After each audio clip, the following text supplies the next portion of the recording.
एक महात्मा ने बताया, अगर मनुष्य कुत्ते को रोटी खिलाने के 8 फायदे जान जाए तो कभी दुखी नहीं होगा।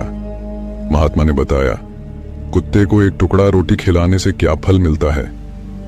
एक समय की बात है, एक जंगल में एक महात्मा उपदेश दे रहे थे।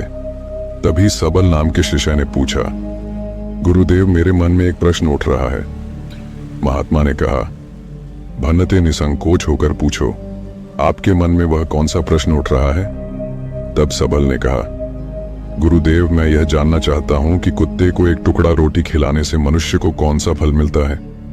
तभी महात्मा ने कहा, भन्नते कुत्ते को एक टुकड़ा रोटी खिलाने से मनुष्य को 8 फायदे होते हैं तथा जो भी मनुष्य इन फायदों के बारे में जान जाता है उसका जीवन धन्य हो जाता है और उसको जीवन में कभी दुखों का सामना नहीं करना पड़ता है। जो भी मनुष्य पृथ्वी लोक पर कुत्ते को एक टुकड़ा रोटी खिलाता है उसे 8 फायदे होते हैं और वह जीवन भर सुखी रहता है और उसे मृत्यु के बाद मोक्ष की प्राप्ति होती है।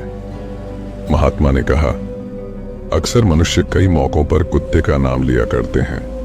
किसी को गाली देते समय भी मनुष्य की जुबान पर कुत्ते का नाम आता है।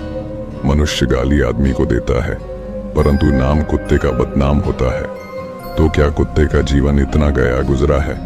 भगवान बुद्ध ने कहा, एक समय की बात है, एक काले रंग का कुत्ता था। वह बहुत ही लाचार था और भूखा प्यासा था। वह गांव में सभी के घर घर जाता था परंतु उसे कोई भी व्यक्ति रोटी का एक टुकड़ा भी नहीं देता था। वह भूख के मारे इधर उधर घूमता रहता। एक दिन वह गांव के बाहर नदी के किनारे एक ऋषि के आश्रम पर पहुंच गया और ऋषि से कहने लगा, हे मुनिवर, मुझे लगता है आप बहुत ही विद्वान तथा ज्ञानी हैं, इसीलिए मैं भूखा प्यासा आपके पास आया हूं। कृपा करके आप मुझे एक टुकड़ा रोटी का दे दीजिए जिसे मैं खाकर अपनी भूख को शांत कर लूं। तभी वह ऋषि कहता है, हे स्वान, क्या तुम्हें गांव में एक टुकड़ा रोटी का किसी ने नहीं दिया जिसे तुम खाकर अपनी भूख मिटा सको। महात्मा ने कहा, भन्नते वह कुत्ता ऋषि से कहता है, हे मुनिवर, मैं आपको क्या बताऊं, आप मेरी बातों पर विश्वास नहीं करोगे। तभी वह ऋषि कहता, हे स्वान, तुम बताओ, तुम्हारी बातों पर मैं विश्वास अवश्य करूंगा। मुझे तुम बहुत ही लाचार दिखाई पड़ते हो। तभी वह कुत्ता कहता है, ठीक है मुनिवर, मैं तुम्हें अपनी बीती बताता हूं। महात्मा ने कहा। कुत्ता ऋषि से कहता है, हे मुनिवर, दुनिया के लोगों, हम पर रहम करो। हमारा कोई घर नहीं होता है, कोई आसरा नहीं होता है। कमाकर खाना हमें नहीं आता है, हमें वस्त्र भी पहनने का ज्ञान नहीं है, इसलिए सर्दी गर्मी और बरसात में हम ऐसे ही घूमते रहते हैं। हमें पढ़ना लिखना भी नहीं आता। महात्मा ने कहा। वह कुत्ता कहता, मुनिवर, आपकी तरह हमें अनुशासन नहीं आता, हमें आपकी तरह बोलना नहीं आता। यह हमारा दुर्भाग्य ही समझिए, परंतु हमें आपकी तरह भूख भी लगती है। चोट लगने पर हमें आपकी तरह पीड़ा भी होती है। हमें आपकी तरह रोना भी आता है। बस इन्हीं 3 कामों में हम आपकी बराबरी करते हैं, इसलिए हम पर दया दिखाइए, हमें और कष्ट मत दीजिए। ईश्वर ने तो हमें वैसे भी कष्ट देकर ही भेजा है, ऊपर से आप लोग हमें परेशान करते हैं। हम आपकी तरह मनुष्य नहीं हैं, हम पराधीन जीव हैं। जब हमारा जन्म हुआ उस समय हमारे आंख कान बंद थे। कह नहीं सकते कि उस समय आपके जन्म पर जैसे नाच गाना होता है, बाजे बजते हैं, खुशी मनाई जाती है। हमारे जन्म पर भी यह सब हुआ होगा। हमारे जन्म पर किसने खुशी मनाई होगी। हम जिस बिछौना पर थे वह रुई का नरम तो था, सर्दी बिल्कुल नहीं लगती थी। मैं मन में सोच रहा था कि किसी बड़े घर में पैदा हुआ हूं, लेकिन जब हमारी आंख खुली तो मैंने देखा कि हमारी माँ, जिसे आप लोग कुतिया बोलते हो, वह अपने 5 बच्चों को छाती से चिपका कर एक राख के ढेर में पड़ी थी। हम 5 भाई थे, बाकी 4 भाई तो लाल और भूरे रंग के थे। मैं अकेला ही काले रंग का था। सबसे छोटा मैं ही था, इसलिए कमजोर था। मेरी माँ हम लोगों के पास कम ही आती थी क्योंकि उसे भी अपने भोजन की व्यवस्था करनी पड़ती थी। यदि वह ना खाती तो हमें दूध कहां से पिलाती।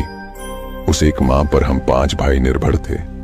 वह बेचारी अपने भोजन के लिए इधर उधर दौड़ती रहती थी। कभी भोजन मिल भी जाता था, कभी नहीं भी मिलता था, लेकिन वह हमेशा हम 5 का बड़ा ख्याल रखती थी। आखिर वह हमारी माँ थी। वह रात भर जागकर गांव की रखवाली करती थी। किसी की मजाल नहीं थी कि कोई अनजान आदमी बुरी नीयत से गांव की तरफ भी झांक जाए। दूसरे गांव के कुत्ते भी हमारी मां के डर से गांव में नहीं आते थे। गांव के किसी किसान के खेत में कोई जानवर खड़ी फसल खाने आते तो हमारी मां उसे दौड़कर भगा देती। गांव वालों के लिए इतना सब करने के बाद भी कोई मनुष्य तो हमारी मां को भोजन तक नहीं देता था। भोजन के लिए हमारी मां को मजबूर होकर छीना झपटी करनी पड़ती थी। कई बार तो लोग उसे लाठी डंडों से पीट पीट कर भगा देते थे। बेचारी उस दिन भूखी प्यासी रहकर पेट की आग से जलती रहती थी। महात्मा ने कहा, वह कुत्ता कहता है, हे मुनिवर, आखिर भूख तो हमें आपकी ही तरह लगती है। ऊपर से उसे अपने 5 बच्चों की चिंता भी लगी रहती थी। आखिर माँ जो थी, भूख उसे चैन से बैठने नहीं देती थी और गांव वालों का भी उसे देखकर हृदय नहीं पसीजता था। तो बेबस होकर उन लोगों के घरों में चोरी से घूमना पड़ता था और खाने की कोई चीज मिल जाती तो उसे खाकर अपने पेट की आग बुझा लेती थी। कई बार तो लोग उसे खाने की वस्तु ले जाते हुए देखते तो लाठी डंडे लेकर उसके पीछे पड़ जाते। कुछ निर्दय लोग तो कई बार उसे घर के अंदर बंद करके पीटते थे। हमारी माँ का बुरा हाल कर देते थे। फिर वह कुत्ता ऋषि से कहता है, हे मुनिवर, हमारी माँ ने क्या बिगाड़ा था? उसने सिर्फ अपने पेट के लिए भोजन ही तो चुराया था। चोरी करने का हमें कोई शौक नहीं है, पर पापी पेट हमें यह सब करने के लिए मजबूर कर देता है। एक दिन की बात है, बड़ी जोरदार बरसात हुई, ओले पड़े थे, ठंडी हवा चल रही थी। उस ठंड में ठिठुरकर हमारे 3 भाई मर गए। उस दिन हमारी माँ बहुत रोई थी, लेकिन मनुष्य हमारी पीड़ा को नहीं समझे क्योंकि उसके बच्चे थोड़े ही मरे थे। फिर वह कुत्ता कहता है, हे मुनिवर, अब हम सिर्फ 2 भाई रह गए थे। हमारी माँ हम दोनों की अच्छे से देखभाल करने लगी थी। फिर एक दिन उसी गांव में ठाकुर साहब के घर पर दावत चल रही थी और अनेक प्रकार की मिठाइयां बन रही थी। ठाकुर साहब के घर काफी मेहमान आए हुए थे। हमारी माँ कुछ खाने की तलाश में बार बार उधर जाती, लेकिन लोग उसे दुत्कार कर भगा देते थे।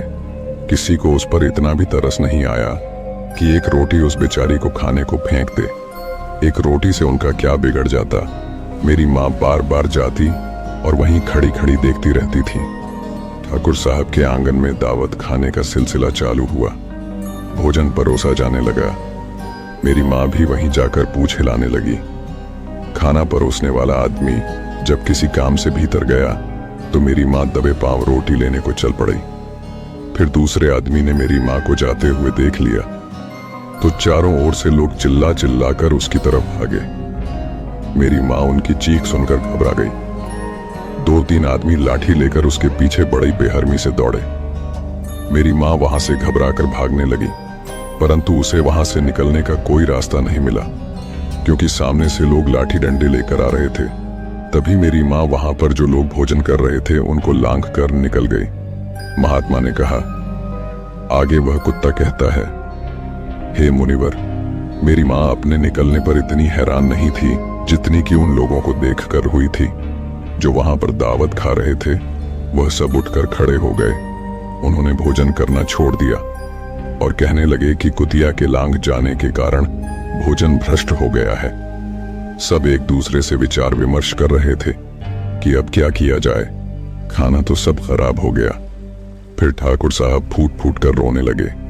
कुछ लोग तो यह भी कह रहे थे कि भाई, कुतिया के लांघने से भोजन खराब कैसे हो गया?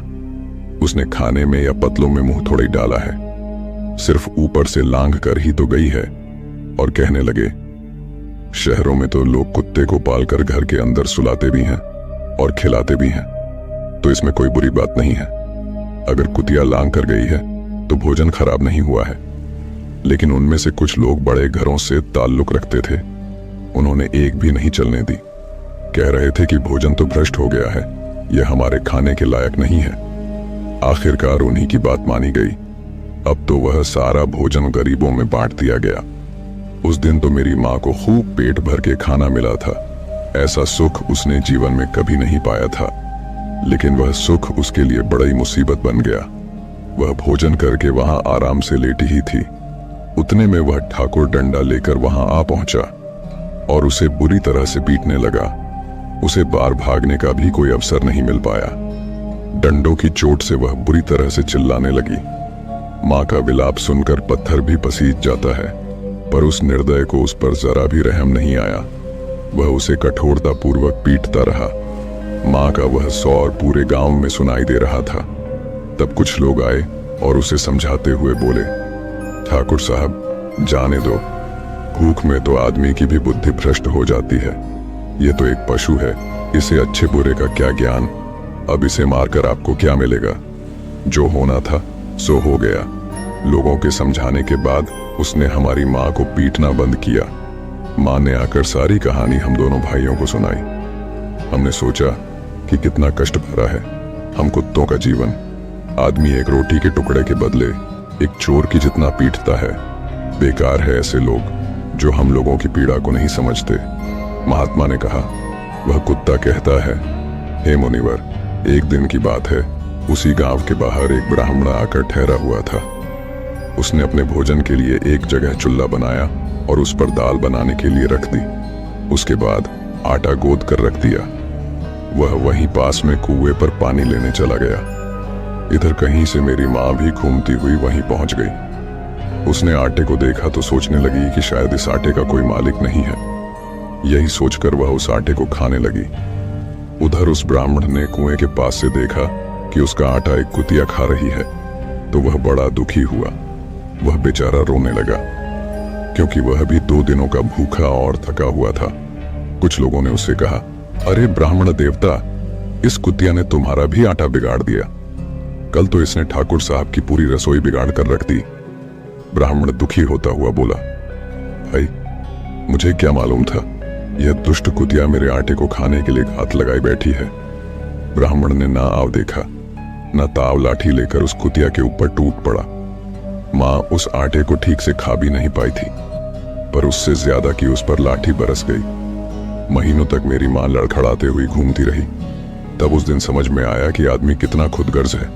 हम उसका कोई भी कार्य करते हैं तो भी वह हमें नहीं समझता। आगे वह कुत्ता कहता, हे मुनिवर, हमारी कमी यह है कि हम उन्हीं मतलबी इंसानों के अधीन रहना चाहते हैं जो हमें कष्ट देता है, जो हमें प्यार से खिलाता है। हम उसके कितने काम आते हैं ये उन्हें नहीं पता। उनके घर की रखवाली तो करते ही हैं, साथ ही साथ और भी बहुत सारे लाभ हैं जिन्हें मनुष्य नहीं जानता। महात्मा ने कहा, यदि मनुष्य कुत्ते को रोटी खिलाने के फायदे जान जाए तो अपने जीवन में होने वाले नुकसान से बच सकता है। आज मैं आपको बताऊंगा कुत्ते को रोटी खिलाने के 8 फायदे। मनुष्य को पता नहीं है कि जब भी घर में रोटी बनाई जाती है तो सबसे पहली रोटी गौ माता की होती है और पिछली रोटी कुत्ते की होती है। महात्मा ने कहा, ऐसा ही विधान भगवान ने बनाया था, लेकिन भगवान के बनाए उस विधान को भूलकर मनुष्य अगली और पिछली रोटी स्वयं ही खा जाता है। इसका दुष्प्रभाव उसके जीवन पर पड़ता है। कुत्ता वह प्राणी है जिसको रोटी खिलाने से मनुष्य के जीवन में पड़ने वाले ग्रहों के दोष भी दूर हो जाते हैं। महात्मा ने कहा, कुत्ते को रोटी खिलाने का पहला फायदा, कुत्ते को रोटी खिलाने से शनि का नकारात्मक प्रभाव कम हो जाता है। शनि ग्रह जब अपनी कुदृष्टि डालता है तो हर मनुष्य बर्बाद हो जाता है। जिस व्यक्ति पर उनकी महादशा का आरंभ हो जाता है तो बने बनाए काम अपने आप बिगड़ने लगते हैं और वह मनुष्य आर्थिक तंगी का शिकार हो जाता है। उस स्थिति में व्यक्ति यदि कुत्ते को रोटी खिलाता है तो उस पर शनि का दुष्प्रभाव बहुत ही कम हो जाता है। कुत्ते को रोटी खिलाने का दूसरा फायदा, कुत्ते को रोटी खिलाने से भाग्य आपके पक्ष में हो जाता है। आपके घर के अंदर नकारात्मक शक्ति नष्ट हो जाती है। कुत्ते को रोटी खिलाने का तीसरा फायदा, कुत्ते को रोटी खिलाने से माता लक्ष्मी प्रसन्न हो जाती है और आपके घर में धन दौलत की कभी कमी नहीं रहती है। कुत्ते को रोटी खिलाने का चौथा फायदा, कुत्ते को रोटी खिलाने से आपके ऊपर कर्ज नहीं चढ़ता और जो पहले से आप कर्जदार हैं उससे भी मुक्ति मिल जाती है कुत्ते को रोटी खिलाने का। पांचवा फायदा, कुत्ते को सुबह शाम भोजन देने से आपका व्यापार बहुत अच्छे से चलता है। कुत्ते को रोटी खिलाने का छठा फायदा, कुत्ते को रोटी देने से आपकी आयु में वृद्धि होती है और अटका हुआ धन वापस मिल जाता है। कुत्ते को रोटी खिलाने का सातवां फायदा, कुत्ते को रोटी देने से हमेशा आपका स्वास्थ्य अच्छा बना रहता है और मानसिक रूप से आप मजबूत रहते हैं। आपका मन हमेशा ऊर्जावान रहता है। अच्छे विचार आपके मन के अंदर आते हैं। कुत्ते को रोटी खिलाने का 8वां फायदा। कुत्ते को रोटी खिलाने से भगवान प्रसन्न रहते हैं, क्योंकि भगवान को समस्त जीवों की चिंता रहती है और जो समस्त जीवों पर दया दिखाता है, भगवान भी उस मनुष्य से हमेशा प्रसन्न रहते हैं। भगवान की कृपा सदैव उस परिवार पर बनी रहती है। आपने अपने बुजुर्गों से सुना होगा, कहते हैं कि जब कुत्ता रोता है तो अपशुगुन होता है, कोई संकट आता है, किसी की मृत्यु होती है। इसलिए कुत्ते को कभी रुलाना नहीं चाहिए। इस प्रकार से महात्मा ने सबल को कुत्ते को रोटी खिलाने के 8 फायदे बताए और जो भी मनुष्य कुत्ते को रोटी खिलाता है तो उसे इन 8 फायदों का फल प्राप्त होता है।